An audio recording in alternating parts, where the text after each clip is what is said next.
பாஜகவுக்கு ஆட்சியில் பங்கு கிடையாது என்று எடப்பாடி பழனிசாமி கூறிய நிலையில் அதை மேலிடம்தான் முடிவெடுப்பார் என்று நயினார் நாகேந்திரனும் தமிழ்நாட்டில் கூட்டணி ஆட்சிக்கு வாய்ப்பே இல்லை என்று தம்பிதுரையும் தெரிவித்துள்ளனர்.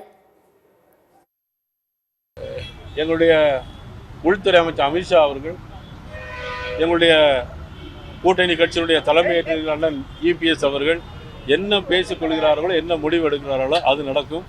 தேவையில்லாமல் பத்திரிகையாளர்கள், ஊடக நண்பர்கள் உங்களுடைய சந்தேகங்களை கிளப்பி பிளவுபடுத்துவதற்கு உங்கள் முயற்சியை கைவிட்டு விடுங்கள். இனிமேல் யாரிடம் இந்த கேள்வியை கேட்காது என்று நான் அன்போடு கேட்டுக்கொள்கிறேன்.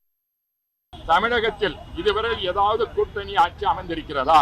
வருகின்ற 2026 எடப்பாடி பழனிசாமி தனியாகத்தான் ஆட்சி அமைப்பை தவிர கூட்டணி என்பதற்கு இடமே கிடையாது. தமிழகத்தில் இதுவரை கூட்டணி ஆட்சி வந்ததும் கிடையாது, இதுபோல் வரப்போவதும் கிடையாது. இதுதான் தெளிவாக எங்களுடைய கழகத்தினுடைய பொதுச் செயலாளர் தெளிவாக சொல்லியிருக்கின்றார். ஆகவே கூட்டணி ஆட்சி என்பது தமிழகத்திலே திராவிட கட்சிகளே இருந்தது கிடையாது, இருக்க போவதும் கிடையாது. காங்கிரசும் கூட்டணி ஆட்சி அமைத்தது இங்கே கிடையாது.